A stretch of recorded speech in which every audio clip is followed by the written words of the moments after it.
Hello everybody, good evening and welcome to the United Stand. This is your latest Manchester United news and transfer news. We're also going to be doing a bit of a Q&A later because we've not done one in ages, so get your questions ready. But we're starting off with Solskjaer's transfer surprise. The signing of Cavani, give it to Cavani, really does sort of move Manchester United's summer transfer plans into quite a specific route now. There will be no summer signing. It's interesting actually because I wish we'd been live half an hour earlier because I've been speaking to my guy about an hour ago, quite in depth about what Man United's summer transfers might be. And I'm not going to say, look, I know exactly who it is, or he knows exactly what it is. But logically speaking, I think you can move. And look, I spoke to this guy 4 weeks ago, and really, from what he said 4 weeks ago, hasn't massively changed.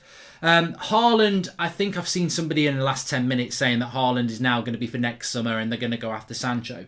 But if you remember when we were talking about this 4 weeks ago, this was the conversation. That basically Jadon Sancho clearly has to still be a big consideration for Manchester United this summer transfer window because they were so desperate to get him last summer and he will be looking to move this summer. So Sancho and Manchester United makes sense.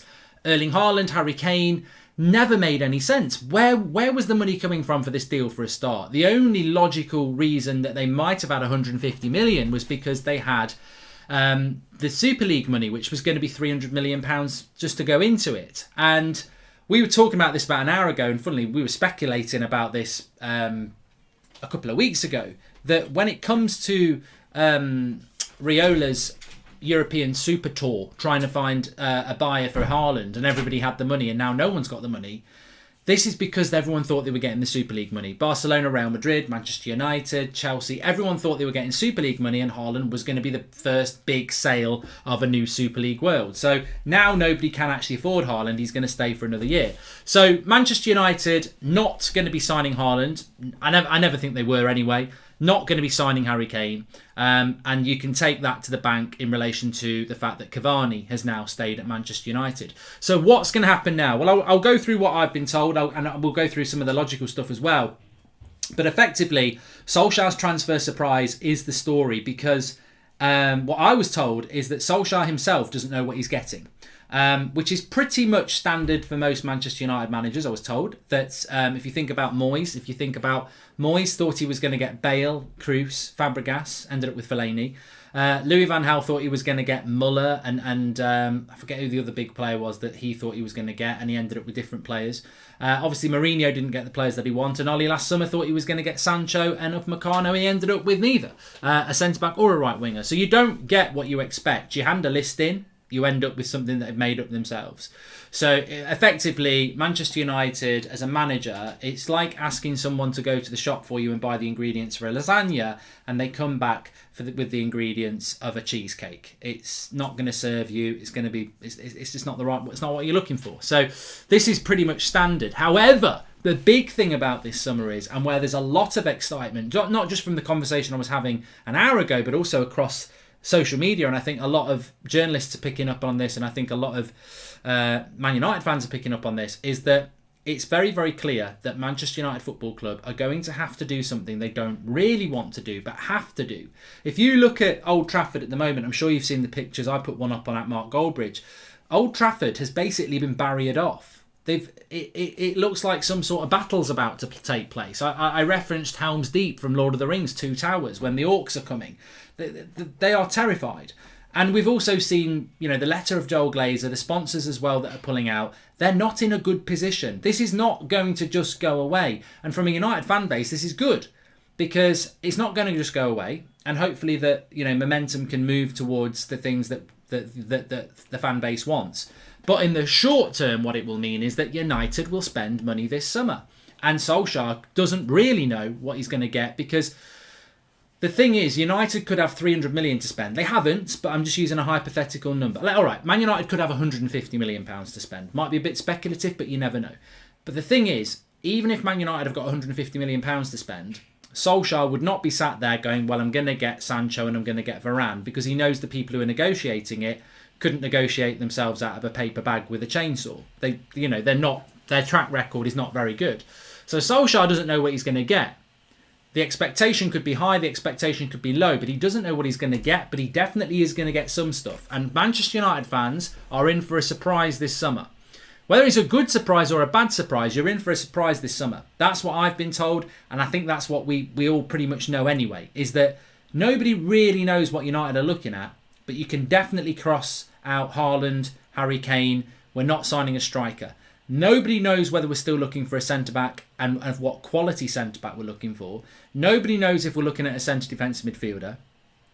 But Shoretire and Hannibal both played first half and came out for second half. I think that rules them both out of being involved tomorrow, Joshua. Yes, I do.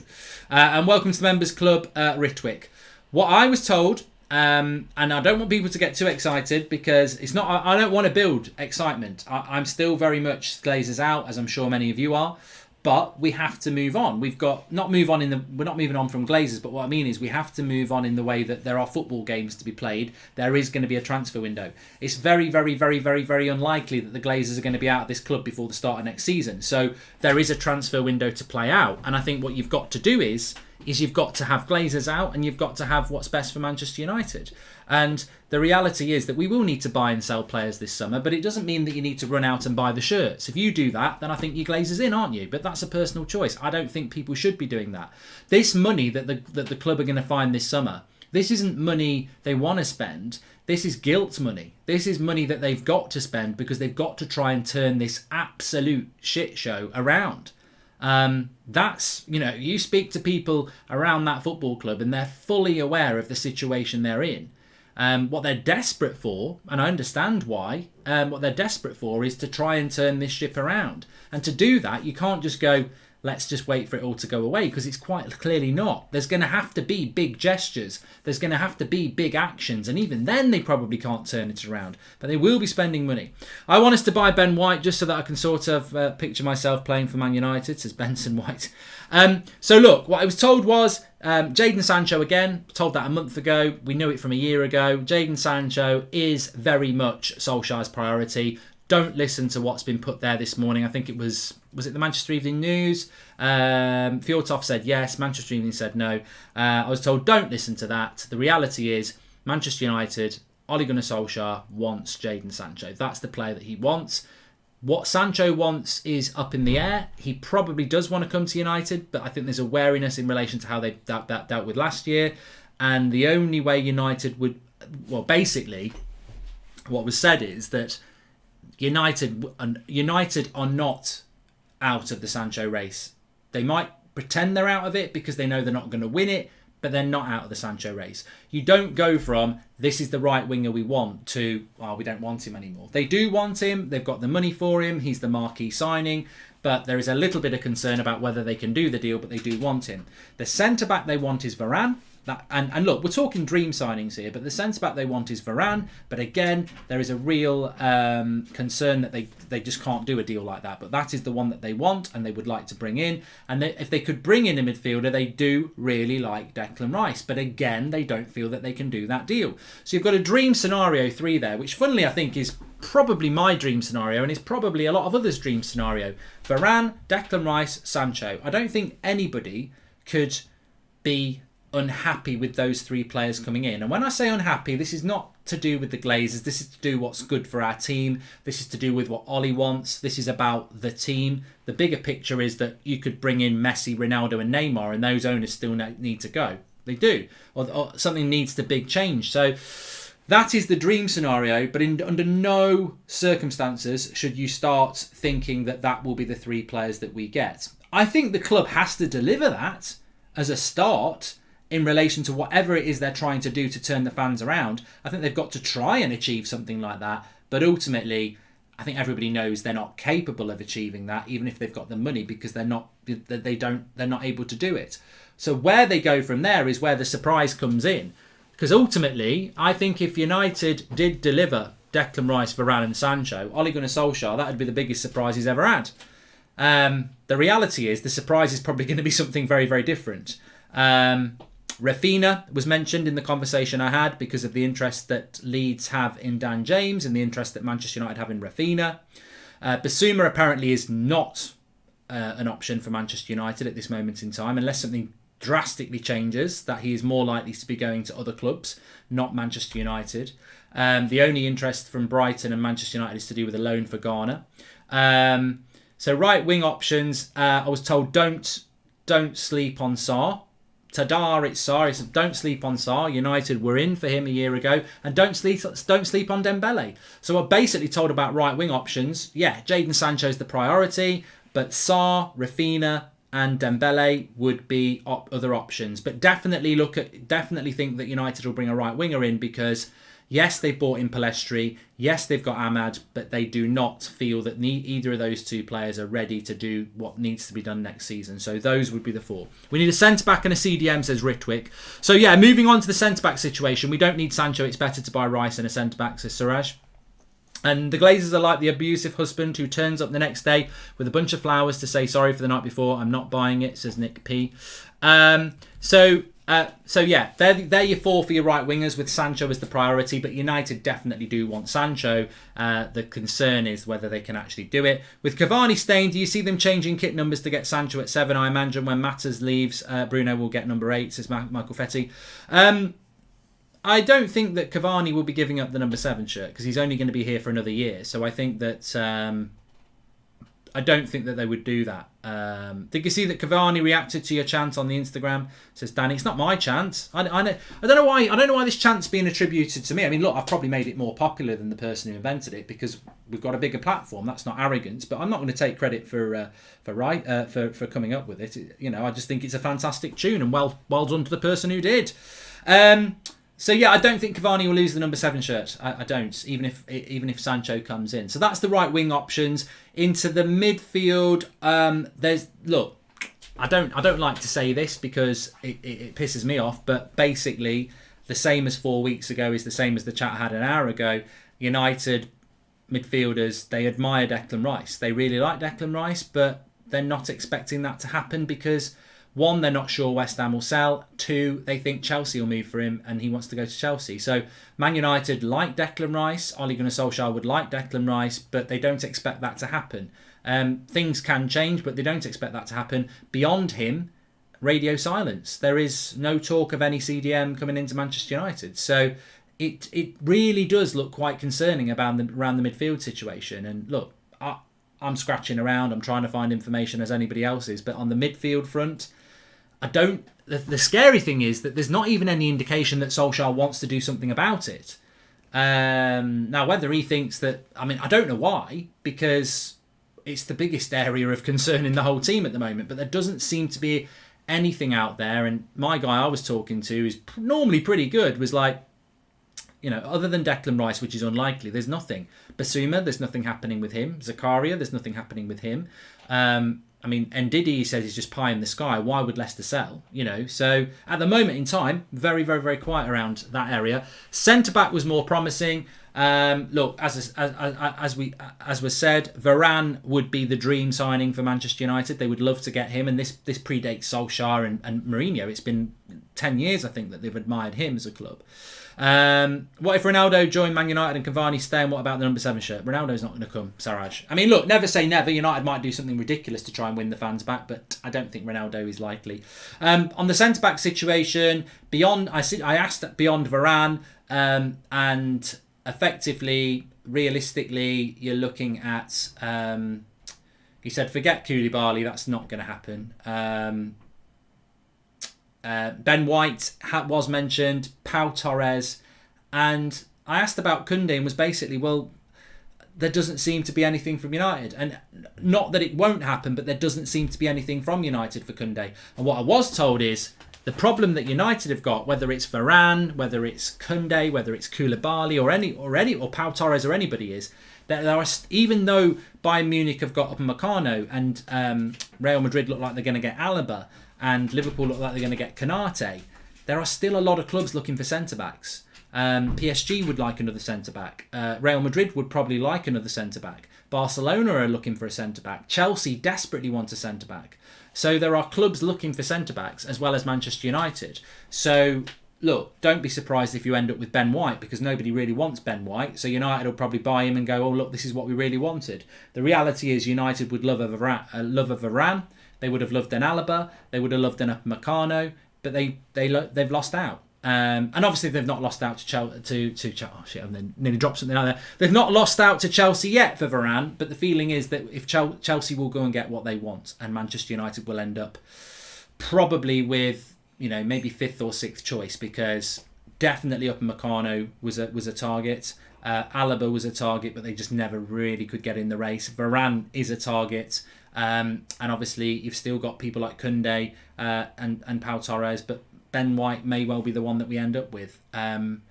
Which, look, nothing against Ben White. Can I just say I've got nothing against him? I know I called him Ben Shite. He's not shite. He's all right. He's Ben all right, but he's not Ben. Maguire and Ben White are not going to win as a title, I don't think. And I think that Maguire desperately needs somebody who's top quality next to him. So, but what I would say is I don't want to like just say we're going to end up with Ben White, no CDM, and Tadaric Sarr on the right wing, because one thing that was made very clear to me is that there's going to be big surprises this summer, and the reality is nobody actually knows what those surprises are going to be. Journalists can start chucking stuff out there, in the know accounts, which really know very little, can chuck stuff out there. But the reality is, Manchester United Football Club themselves don't know what they're doing. So how can anybody know what's going to happen? But what was said to me is that, you're not going to end up with Ben White and Sarr, because that's just going to make people riot and protest even more, which makes me laugh now, and it made me laugh then. You're not going to end up with White and Sarr, because that's not going to change anything. That's going to make people even more angry when they see what Chelsea do and what everyone else does. So you're going to get 1, possibly 2 marquee signings. The question is, who is it going to be? Now, the dream scenario in a transfer position would be, Declan Rice, Varane, Sancho. 2 of those 3 would be fantastic. But we should have to wait and see. But there's definitely going to be surprises. And I think the running theme now, whether it excites you or not, that's up to you. Whether it excites you or not, it's up to you. But the point is that we are going to end up in a situation where we've got, where Manchester United are going to try and spend their way out of trouble. And look, it really is about what Nick P said. I don't think it's lost on anybody that this is about trying to buy back our support. And my question would be, if you spent £300 million this summer, I bet the next 10 summers we're going to be paying it off as fans, and you're not going to spend it. So, I mean, some fans are quite excited about this, and I do see it. Some people are really excited because they're seeing the results of some of the hard work United fans have put in relation to the protests, the online stuff, and the Glazers are in trouble. And their only way of getting out of this trouble is they have no reserves. They have no loyalty in the bank. They're generally despised in relation to, in footballing terms at the moment. Their only way out of this, is to, football fans are a very simple set of people. They want their football team to play well, and they want their football team to win. And therefore, the logical conclusion is that money has to be spent this summer, because that's the way into it. That's the way to get at a fan. I trust our fan base. I don't think that's going to be enough. I don't think 3 or 4 players is going to be enough. But it's very interesting to see what it is they're going to do. I can already imagine Varane in a Chelsea shirt and Ben White in our kit. It's breaking my heart, says Chubba. To be honest with you, I can see Varane at Chelsea, because I think they're a competent football club. I think that they go and get what managers want, and I think that. But on the same hand, I can see Sancho at Chelsea. I can see Declan Rice at I can see Chelsea having our summer. Varane, Rice, Sancho. I can see all 3 of those players at Chelsea because they're competent, they back their manager, and they spend the money. Well, there's the challenge for Man United and Murta and everybody else that's apparently the new people in the place. There is going to be money. Go and get the job done. And also, can I just say, we're in the Champions League. We finished 2nd. We're going to win the Europa League. How can you not sell this project to anybody? We finished 3rd last year, 2nd this year, Europa League final. We're playing good football in the last month. How can you not sell this to anybody? You're not selling them bloody Arsenal. Mid-table, we want to be a big club again. Please, we're like Timmy in the well. Please help us. We want to be a big club. Help us out the well. We're not that. We actually are in a good position. So, it's on, in a sense, for Manchester United to go and have a good summer. But we're all sceptical because we've all been here before. We've all seen what happens. So yeah, it can't be just players. They have to fix Carrington and Old Trafford too, says Trina. Well, no, Trina, I am not in any way saying that if United spend money in the summer, we should all buy the shirts and all be, happy with the Glazers. Personally, the way I feel at the moment is they could buy Sancho, Rice and Varane, and I would still be as adamantly Glazers out as I am today. They can't buy my dislike for them as owners. They can't change that around. We've won a European Cups and I didn't want them to be in charge. So, but, the minimum they can do while they are still here is actually spend some bloody money on the team and the club. So I demand that they spend money this summer. I don't think it's a treat.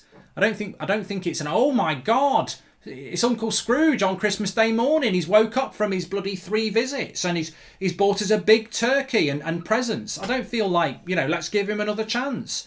I don't feel like that at all. I feel like, this money that they are going to spend this summer is money that should have been spent a long time before now. It won't change where I am. And I also don't think, and personally, unfortunately, I haven't told her yet, my daughter's not going to get it. Even if Sancho's shirt comes out, she's not going to get it because I'm not buying it. I'm not buying the shirts. I'm not putting money into the club because we know that this causes them problems. So, I want the pressure to stay on the Glazers because the things in that letter need to happen. There needs to be a slow reform, not a fast reform, but there certainly needs to be a slow changing of what's going on in this football club. I don't know why I'm saying slow. I mean quick. But no, I'm not. But somebody just said that's really sad not to buy the shirt, but I'm not going to do it because I'm a hypocrite. Then I still believe that if you buy the shirt this summer, you're Glazers in. That's not why I am, so I'm not going to do it. To just say, if Silva stays, which Chelsea are trying their priorities forward, like how this is for the defence. Anna, I can't read that, but I think you're trying to say that Chelsea's priority is not a centre-back. But Chelsea don't act like anybody else. Chelsea don't act like anybody else. They don't go, we've only got money for a striker. You know what Chelsea do. They don't want to do that. I think that Roman Abramovich is one of those managers one of those owners, who really is about the now. He doesn't want to, I've always said this about United. This future planning, in 3 years we're going to win a title. It's nonsense. The future never comes. I've said this before. I said this before the Super League. This whole we're going to win the title in 3 years, it's nonsensical. You don't need to wait 3 years to win a title. What you need to do is keep selling people the future so that they keep buying. Roman and Chelsea will just go and get what they'll say to their manager, what do you need to win the title next season? Because I want to win it then. I think we will definitely get Sancho this window, says Craig. You're a brave man, Craig. I wouldn't definitely say anything about Sancho. And also, Canadian Red Devil says, if we get a proper top quality CDM, do you think we'd shift to a 4-3-3 like when Ollie was interim manager, Pogba on the left and Bruno on the right? Says Canadian Red Devil. Look, I mean, you make a good point there, but just to summarise then, so a lot of things going on today. Cavani signed the new contract. I want to get into your questions, you see, so I just want to close this off. Shirts with green and yellow shirts should be sold in huge numbers with the player's name on it, says Vinnet. I do not. So Cavani signed his new contract today. No forward is going to sign for United. From the conversation I had, it'll be over an hour ago now. Expect money to be spent, a lot of money to be spent by United this summer. Expect it, and also do not have a clue who it's going to be, because Solskjaer himself doesn't, and neither do United. United are in the market to do some business, but it's quick changing. A month ago, United's plans were very different to where they are now. Suddenly, United are looking and making a lot of phone calls because suddenly there's a lot more money they want to spend, because suddenly they're desperate and they need to try and turn this bad situation around. So United don't even know what they can do because they might have left some things late, and effectively the dream scenario probably is something like Varane, Sancho and Declan Rice. The reality could be something very different. It could be a Rafinha. It could be a Pau Torres. In the midfield, very quiet there, but there's definitely money to be spent. So we're just going to have to wait and see. But Solskjaer is in for as big a surprise as United fans are, because nobody knows what we're going to do. But they're definitely looking to spend their way out of it, because that's all they can do. Nothing's going to make this go away, but they have to try and make it go away. And the only way they can do that is by spending money. And don't you believe that if if we were in a situation where we'd finished second in the league and there hadn't been this Super League fallout, United would have been coming out talking about COVID and reduced revenue. I think we had James Cooper on this channel 6-7 weeks ago, and he was saying, look, don't expect United to spend loads of money because they haven't got it. They will suddenly have it now because the situation has changed. Any news on a backup right back or goalkeeper, Mark? Stephen Roach. Why didn't Chelsea buy Rice? Sorry, let me just answer that. Backup right back could be Trippier. It'd be relatively cheap in the grand scheme of things, about 15 million. Backup goalkeeper, they're talking about Sam Johnston, who's just been relegated from West Brom. Obviously, if they can move De Gea out. Mark, why didn't Chelsea buy Rice last summer when they had the manager that wanted him and they were spending like there was no tomorrow, says Mark. I don't really know. I'm not a Chelsea fan, Mark, but I know that you're right, that Lampard did want him. This reminds me of the fan reactions that came before the Druno transfer. The fans have to show their displeasure before the Glazers open their wallets, says Mr. Waller. Yeah, well, it was all. That you're right. That did happen, didn't it? Sancho, Rice, Varane, dream transfer window, says the Gamer. Probably end up as Chelsea's transfer window, though, won't it, really? Probably just spin until the end of the season to keep the protests calmer, says Perry P. Mate, those protests are not going to be...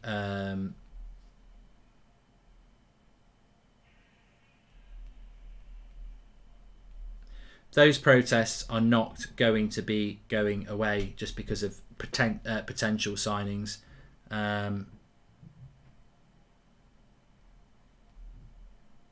That's not going to happen.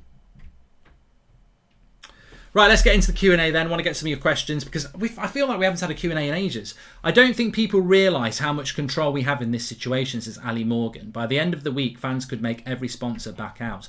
Well, yeah, I've had quite a busy day today because I've got things to sort out. I've got a funeral tomorrow as well, so I've not been massively on social media like I normally am. But I did get some sense stuff, and I did see some stuff as well. Just want to try and find it here now about a coffee firm. Is it Meta or someone like that? Now I don't know whether they're... Somebody will let me know. I know about the one over the weekend that pulled out, that was the training company going to do the training shirts, but I'm not aware of what this coffee sponsor is. I've heard that there's a coffee sponsor that wants to either pull out or has pulled out. But the reality is it's very real. It is very real what's going on around Manchester United at the moment. Please smash a like on the video, by the way, and subscribe. I've got loads of people watching, which is great. So get your questions in. Just been talking about where Man United are in the transfer window. And the fact is that Solskjaer and Manchester United don't even know what they're going to do. But there is a lot of money that's being mentioned around Manchester United's summer because the Glazers are panicking. They're absolutely panicking. Look at Old Trafford. It's like a bloody fortress. They've put up all sorts of stuff. I mean, God knows what it's going to look like tomorrow and Thursday and how many security guards they're going to have there because they're absolutely desperate to get this game on and not get it cancelled again. So they're absolutely terrified. They're not happy about the sponsor stuff. They're worried. And their only option is to spend money this summer and try and win fans around and get them buying shirts and stuff again. So it's panic buys. They're going to panic buy. They're going to try and win Man United fans' trust back. And to be honest with you, I'm not going to say don't do it. It's up to everybody else whether they get bought and change their opinion. Personally, I don't think that's going to happen to me. But I them spending is not a present. It's what they should have been doing for a bloody long time. So, but the problem is, 2 or 3 weeks ago, this summer was not what was being planned. So now it's like, what can they do? Glazers could also ride this out without investing, so that slowly we get disenfranchised and turned into another Arsenal, says Vinit. I don't think that can happen, mate, because the difference between us and Arsenal is that United fans have already made a very, very big statement, and if they want to try and ride this out, it will get worse. And I think they're fully aware of it will get worse, and they don't want it to get worse. They're desperate to resolve this however they can. The problem is, at the moment, it doesn't look like they can. Mark, what about next match? Centre-back, is Maguire going to start again to Suraj? I've heard no update on Harry Maguire. I know he's having a scan today, but not heard anything. Welcome to the Members Club, Ethan Oss. So, Melita is the coffee brand, Mark, says Wraith, but I don't know whether they're currently a sponsor in that sense. 250 million budget. Who you getting, says Mehem. I don't feel quite comfortable answering that question because I don't want to start bigging this up like, yeah, we're going to spend loads of money. Let's all get excited about Manchester United's summer transfer plans, because ultimately I think we have a moral obligation to remember who's in charge of the club, what they tried to do a matter of weeks ago, and the fact that if they did spend a lot of money this summer, Would they have done it if they hadn't pissed the fans off so much? I don't think they would. So we are being bought in a sense. So look, my feeling about this summer transfer window is I'm not massively excited about it. I'm intrigued by it. I'll expect another crap window, but if they go and do big things, I'll be like, well, you know what? I'm not going to say no to... I'm not going to sit here and say, look, I'm Glazers out. You can shove Sancho, you can shove Declan Rice, you can shove Varane. Because that's not fair on Ollie and that's not fair on the current players. I want those players and I'm still Glazers out. That's how I sit. Until they start doing what needs to be done, which is not be in total control of that football club, I will remain Glazers out. But going back to a question from before about the evolution of this team, if we did bring in a Sancho or a Rafinha or someone like that, they go on the right wing for me because we need creativity from the right-hand side. We know we've got Cavani for another year. You've got creativity on the right-hand side. You can put Pogba on the left and play Bruno. But what I would like to see is that I would like to see Pogba drop into the middle with a proper CDM behind him, and then you could put Rashford on the left. So effectively you could have Sancho on the right, Rashford on the left, Cavani down the middle, Bruno, Pogba in a more advanced position with a CDM behind him. That's what I would like to see. And of course you've got Greenwood because Cavani's not going to start every game. He can play in a number of positions, and hopefully you've still got Martial as well because he can play in a number of positions as well, and you've got good depth then. Just need TeamViewer to pull out of the main kit sponsor, says David Page. Yeah, they've probably signed, sealed and delivered. The interesting thing I always found about TeamViewer, who are the new Manchester United kit sponsor, is that they must be very, very concerned because they, in fairness to them, if you play it in a straight way, they never would... They're just putting their name on a Man United kit, like Sharp did, like Vodafone did, like Chevrolet did. They want to put their name on our team shirts and they want to pay us for it. And in a basic sense, I've got no problem with TeamViewer for that. The problem is they've done it at a time when they're effectively putting money into the Glazers' pockets, and they are collateral in the protests. And, you know, they are being targeted because they are about to have their name on our shirts. They're paying a lot of money for it. And ultimately, the feeling is that that money just goes towards the Glazers. And that's not what fans want. So I sympathise with TeamViewer's position because the timing of being the new sponsor is ridiculously poor. Having said that, I don't see how TeamViewer could have signed up for this and not be told about the Super League. Because if they've not been told about the Super League, then surely there's a get-out clause of this if they want to. Because if I was sponsoring... I don't know, if I was sponsoring the Dog and Duck and I'd agreed to pay them however much money a year to have the name United stand on it, and then a couple of months before we're about to release the new kits, I find out that the Dog and Duck has been doing something that nobody really likes, I would say, hold on a minute, I've signed that contract, but there's a breach here because, you know, everything's changed. So I just wonder whether TeamViewer actually knew we were going into a Super League. Which would sound ridiculous because Ollie didn't know. But, you know, business, we're running as a business club. There's probably more chance of us telling TeamViewer that we're going in the Super League than the actual Football Manager. If we acquire a quality CDM, I feel that Magaluf can actually work. The quality is simply not there now. I think we'd see the best of them both. No, Mario, I disagree. I disagree, Mario. I don't want to be harsh, but I disagree. I've been saying this for 2 years.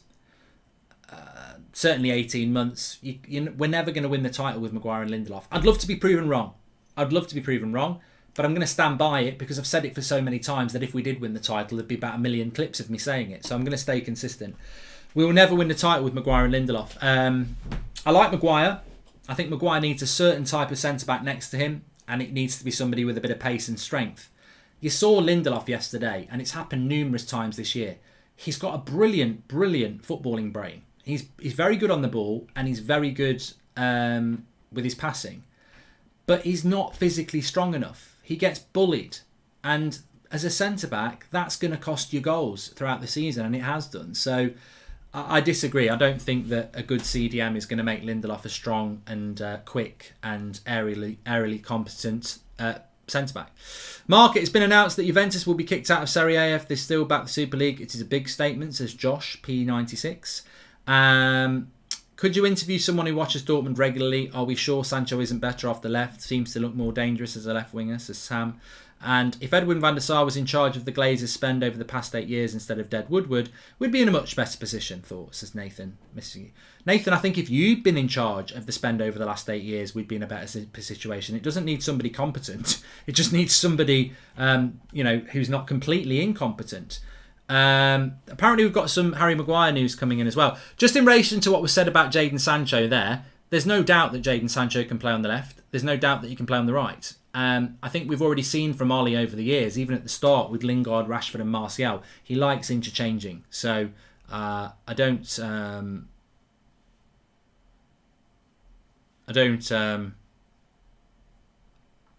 think that's going to be a problem.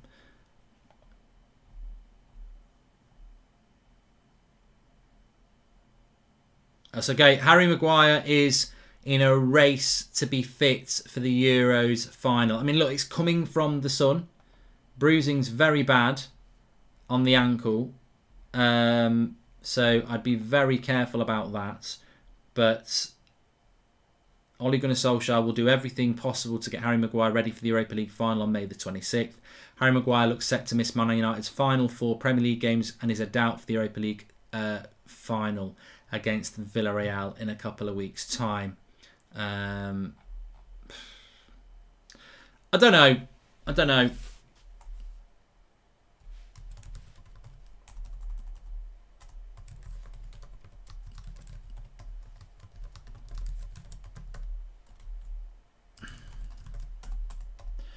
about that. I mean, look, I don't think if it was a transfer story, I would say don't. It's not somebody I would ever go and say that they're right. So I think you've got to bear that in mind the same way that we would bear it in mind if it's a transfer story. But there is a story out there, I've just seen it on MUFC MPB, that Maguire is Axel captaincy confirms, as Mario. That Harry Maguire is a major doubt for the Europa League final, which is actually 2 weeks on Wednesday. It's not that far away, and would miss the last few games of the season. I mean, what I would say is, it sounds to me, and I'm completely speculating here, it just sounds to me like he's got a really badly bruised ankle, and he probably needs to rest it. And it probably is advisable that he doesn't play for the last few games of the season. But remember, we're playing Wolves a week on Sunday. I'm sure he could be back for that. United's next few games are tomorrow, which he's not going to play. Thursday, which he's not going to play. Next Tuesday, Fulham, which is unlikely after a week swelling. And then the following Sunday is Wolves. And then the Wednesday is the Europa League final. Look, Harry Maguire is going to move heaven and earth to be fit for that Europa League final. One thing, you might not like Harry Maguire. You might not think he's a good leader or anything like that. But I don't think what anybody could ever criticise Harry Maguire for is that his lack of commitment to the cause, his lack of effort as a Manchester United captain. This is a Europa League final. This is the biggest game of his career. Harry Maguire's never played in a game like this before, and he's the captain of the club, so he's going to want to play. So I think that Harry Maguire will be back, and I think that Harry Maguire will be back for the Wolves game 3 days before. I think this is, if it's true or not, and the story is that he's heavily bruised his ankle and will miss the last few games of the season and is a doubt for the Europa League final. I am not concerned in the sense that if it's bruising that he's going to miss the final. If he's done ligament damage, he's fucked, basically. Your ankle is one of the most painful injuries you can get to try and play with. You do your knee, it's very painful, but you're not playing for a few months. You do your ankle and you want to play, but the pain is intense. So if he's bruised his ankle, he's going to be out for the next week or so. If he's done his ligaments, he might not be back till next season. But I would suspect and hope that it's a badly bruised ankle, in which case you just don't play him until the Wolves game, which is a week on Sunday. Why bring him back with bruised? Effectively loads of players play with injuries. There's no point. Hi Mark, loving the content. Cavani was always one of my favourite players outside of United. A new deal is the perfect present for me. And it's your birthday as well, James Wilson. Happy birthday. What a great present. Do we win if we get the Glazers to buy the right players? Don't know if I can ever forgive them, but what else can they do to appease as fans, says Billy. I mean, that's a great question, Billy, and I thank you for the super chat as well, but it was a great question anyway. Do the Glazers win us back with signings? I cannot advise anybody what they should do, and that's not the whole point of the show. It never has been. All I can say is that I will not be pro Glazers ever, because I never have been. I don't understand or agree with how the club was acquired and put into debt. I don't agree with how they've run the club for 16 years. To me, they are not Manchester United fans. They are money fans. They made a very good business decision and they've made a lot of money out of it. We still are in debt. They've taken a lot of money out. I think one of the worst things is that they've just never invested in the actual stadium or anything like, or the infrastructure. It's been left to decay. The transfers, look, they have spent money there, but they've allowed a prat to run it for them. I think that's just incompetence, letting your mate run a football club who is a businessman. They've run this club very, very badly. They are not going to win back if they ever had it, and they didn't. My support for them, because they've run the club badly. And look, any idiot knows that a way to make United fans feel better is to go and spend some money on some players. What I've always wanted to see from the Glazers is genuine care and planning for this football club. That would have been evidenced by putting people in charge in the CEO position who know football, not your mate who help you buy the club. Putting money into the club in relation to the structure of the club, not just the stadium, but top to bottom organisation, and also money to improve the team, definitely. But I'm not going to be bought by a few good signings in the summer. That doesn't make. Who's the next CEO? Because if it's Richard Arnold, he's just another Woodward. I want football people in that football club. I don't want them having 100% ownership of the club. So, a few signings isn't going to do it for me. All I'm saying is Calvin Phillips in, says Not Salty. A lot of people do like Calvin Phillips. They do. I like Captain Phillips. It's a very good film.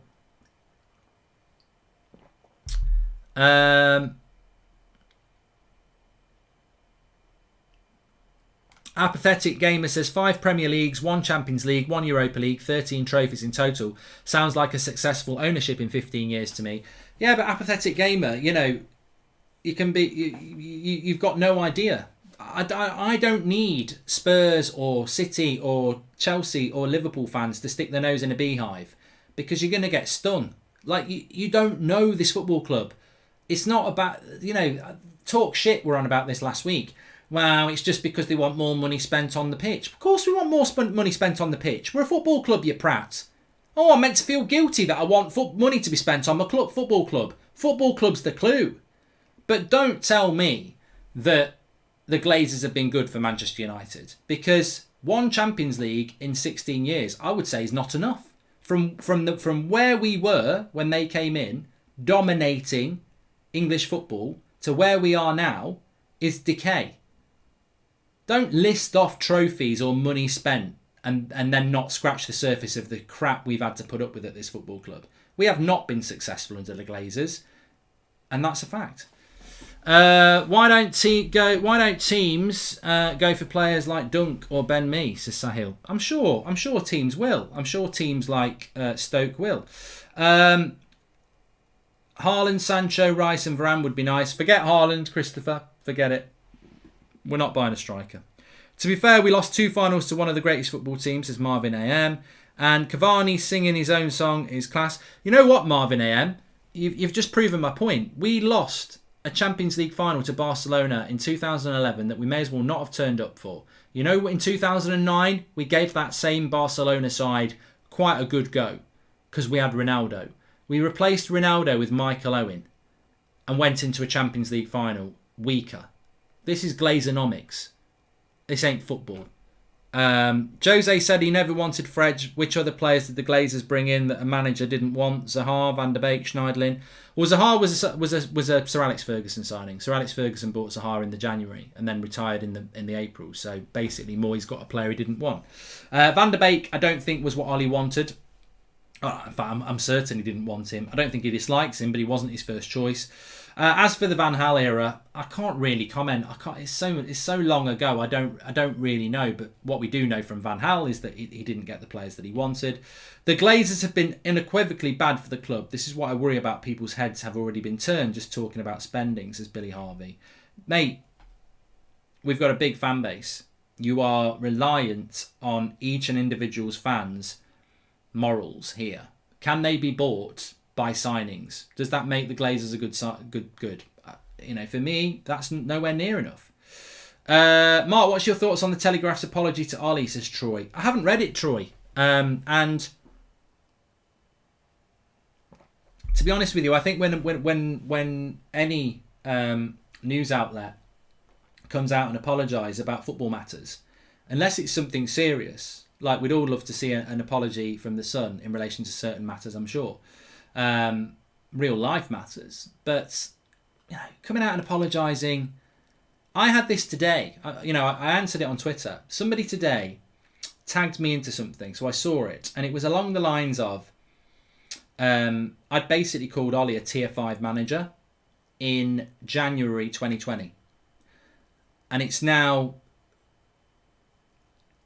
What is it now? May 2021. So it's 18 months ago. And somebody put the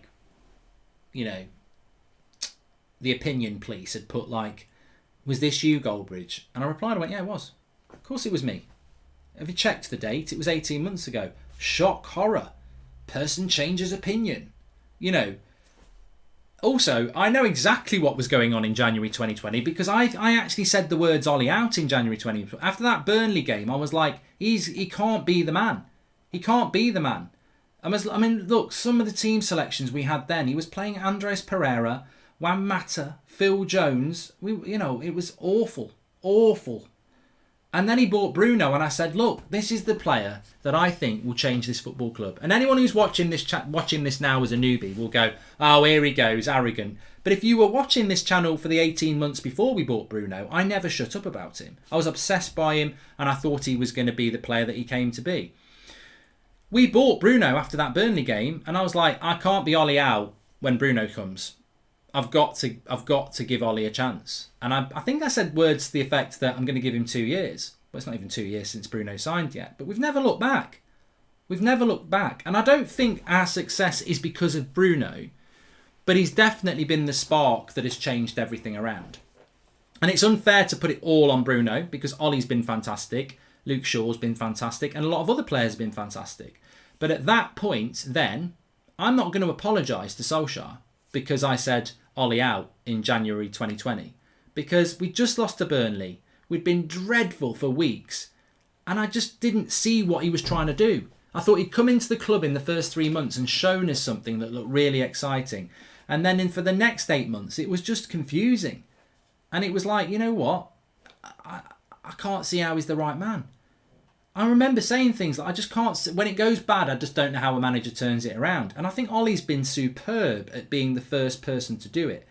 I don't think there's an interim manager in the Premier League that's ever been successful. Welcome, Ole Gunnar Solskjaer.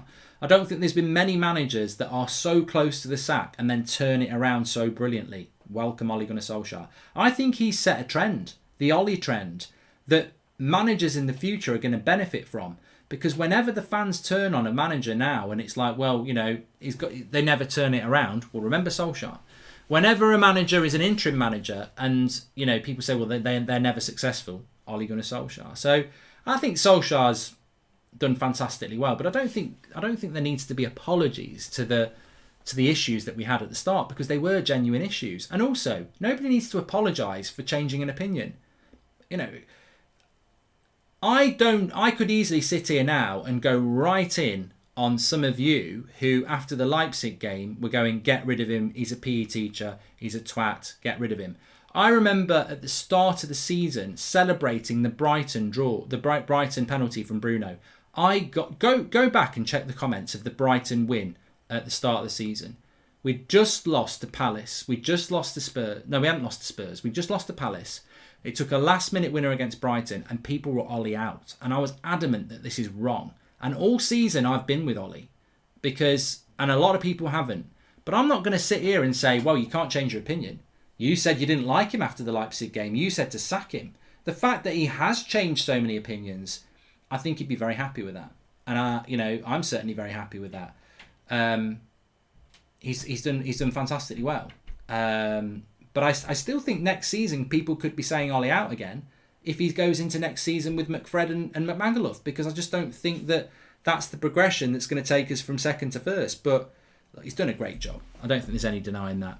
Glazers are the kind of people who will run over you with your car, show up with flowers to the hospital, and those will be the ones you absolutely hate, says Anna Rudd. Okay. Welcome to the Members Club, Shadrach. And yes, Mark, you did say those exact words while Bruno arrived. I remember you sinking with the Bruno ship in Mallorca. Don't pay attention to these prats, says Wrath. Mate, social media is a toxic place. Yeah, it's a toxic place. You can't change your opinion on social media, but let them crack on. Let them crack on. Will fans be willing to buy a share of United to try and gain control of United from the Glazers, says Interstate? I think many Manchester United fans, if you were offered to buy 10 shares in Manchester United for 20 quid each, would you do it? If you have the money, would you do it? I would do it. I would buy 10 shares in United for 20 quid each. And I'm sure hundreds of thousands of United fans would do the same. So I don't think there's any problem with fans, investing in the football club. Loads of people would do it. The problem is, will the Glazers give it up? I think the Glazers could make 2 billion tomorrow from United fans buying the shares required to take 51% of that club. The question is, will they do it? Because I've got no doubt United fans would do it. So, again, we're dealing with greedy people who don't really want to give up the club, because there's no doubt in my mind that United fans would do it. And I'm sure a lot of people are saying I'd buy more. But no, what I'm saying is if you want a fair distribution of ownership of the club, then you'd probably have to limit it to 10 shares per fan. But,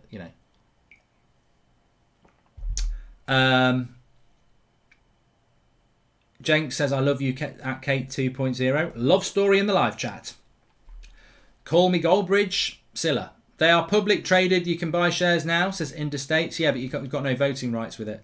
These next few weeks will be interesting to see in terms of leadership. Bruno for me is the true leader, then De Gea, then Harry, says Mario. Yeah, look, I'm excited about the next few weeks for United. Let's bring it back to the football side of things for a moment. I'm excited about the match tomorrow. I saw something today that he's going to play Lindelof and Bailly at the back. How can you play Lindelof tomorrow and then play him against Liverpool? How can Lindelof play against? I mean, this was in a bloody newspaper. I don't want to say which newspaper it was, but it wasn't a terrible one. And they were talking about Lindelof playing tomorrow. And I was like, Lindelof played against Roma. No, he didn't play against Roma. He didn't play against Roma. Bailly played against Roma. So Lindelof played against Villa. But if he plays against Leicester, he can't play against Liverpool. He can't play 3 games in 5 days with his back. So, yeah, I don't know. I don't know about that. I think we need to rotate. I do think we need to rotate. Somebody just asked about De Gea news. We've got a little bit of news that Harry Maguire might miss the next 3 or 4 games, but hopefully he'll be back for the final. Please can you call my mate Patrick a prat, says Ali Morgan. I don't really want to talk about De Gea because I think I do agree with some people in the live comments that we talk about De Gea a little bit too much. With De Gea at the moment, the only real news, and it's not official news, the only real news with De Gea is that they are looking to sell De Gea and stick with Henderson. That is what they're looking to do. And I know some people agree with that, and I know some people don't. But I think the very important thing is here, to me, this is not about Henderson or De Gea. This is about money. This is about United trying to save money because De Gea's on big wages. And you know what? Man United probably don't think there's a big difference between Henderson and De Gea, but there is a massive difference in the wages. We can't afford to keep 360k a week and 140k a week, so let's go with the cheaper option and get rid of the expensive one. It's about the money. That's what I think it's about. And I do agree with Morad. I think we will regret it because I think Dean Henderson's going to have to be Player of the Year next year and the year after. Otherwise, people will say, well, would De Gea have done that? Would De Gea have done that? Mark, if we swap Martial for Kane plus cash or for Rice, also any news on Upamecano? I know it's someone we wanted last year, says Victor. Victor, have you been in a coma? Upamecano's going to Bayern and went in January, so he's going to Bayern.